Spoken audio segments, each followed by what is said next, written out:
மீண்டும் தந்தையானார் சீமான். மகிழ்ச்சிக்கு மேல் மகிழ்ச்சி. தமிழ் தேசியவாதிகள் எனும் தலைப்பில் இந்த காணொலியை நம்ம விரிவாக காணலாம். நாம் தமிழர் கட்சியின் தலைமை ஒருங்கிணைப்பாளர் செந்தமிழன் சீமான் அவர்களுக்கு இரண்டாவது குழந்தை பிறந்திருப்பதாக தற்போது தகவல் வெளிவந்திருக்குங்க.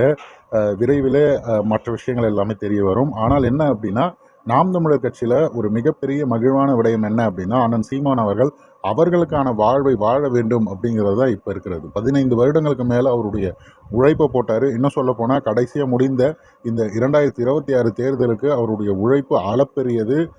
அனைத்து தொகுதியும் 234 தொகுதிக்கும் ஒரு மனுஷன் வந்து வேக வேகமாக ஓடி ஒரே நேரத்தில் 10 தொகுதிக்கு மேலே பேசுறது அப்படிங்கிறதெல்லாம் இருக்குது பார்த்தீங்களா. கனவிலும் எவனாலும் செய்ய முடியாத ஒரு சாதனையை அண்ணன் சீமான் அவர்கள் செய்தார். ஆனால் அவருக்கு மக்கள் கொடுத்த பரிசு என்ன அப்படின்னா, கேலி கிண்டல்களும் ஒரு வெற்றியை கூட தரவில்லை அப்படிங்கிறது தான் நிதர்சனம்.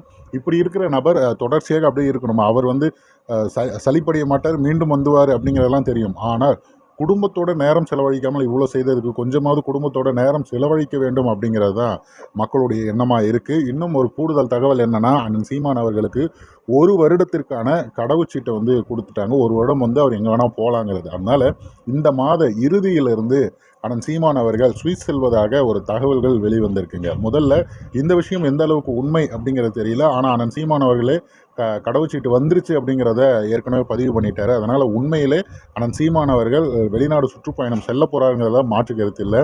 கூடுதல் தகவலாக மீண்டும் தந்தையாகி அண்ணன் சீமான் அவர்களுக்கு பெண் குழந்தை பிறந்திருப்பதாக தகவல்கள் வெளிவந்திருக்கு. இது ரொம்ப ரொம்ப ஒரு மகிழ்வான செய்தி. முடிந்தவரை தமிழ் தேசியவாதியாக அவர் பட்ட பாடுகளுக்கு சற்று இளைப்பாற இது சரியான நேரம் அப்படிங்கிற மாதிரி நமக்கு தோணுது. தயவு செய்து அண்ணன் சீமான் அவர்கள் இப்போ நடக்குகிற இந்த ஆட்சியை 6 மாதம் வரைக்கும் நம்ம என்ன சொன்னாலும் அவனுங்களே முட்டு கொடுத்துட்டு இருப்பானுங்க. அதனால் எது வேணால் நடந்துட்டு போட்டும். ஒரு 6 மாத காலம் குடும்பத்தோட அவர் நேரத்தை செலவழிச்சுட்டு வெளியில் சென்று இங்கே பேசுறதுக்கு வெளியில் சென்று பேசினார்னா அதனால் ஒரு பயணம் இருக்கும் அப்படிங்கிறது நமக்கு தோணுது. அங்கே இருக்க அந்த அயலக தமிழர்கள் அண்ணன் சீமான் அவர்களுக்கு கொடுக்குற வரவேற்பையும் அவர்கள் பதிவு பண்ணும்போது இங்கேருந்து பார்க்குற தமிழர்களுக்கு கொஞ்சமாவது புத்தி வருதா அப்படிங்கிறத நம்ம பொறுத்திருந்து தான் பார்க்கணும். அண்ணன் சீமான் அவர்களுக்கு இந்நேரத்தில் மீண்டும் ஒரு மகிழ்ச்சியான வாழ்த்துக்கள், நல்வாழ்த்துக்களை நம்ம தெரிவித்துக் கொள்கிறோம்.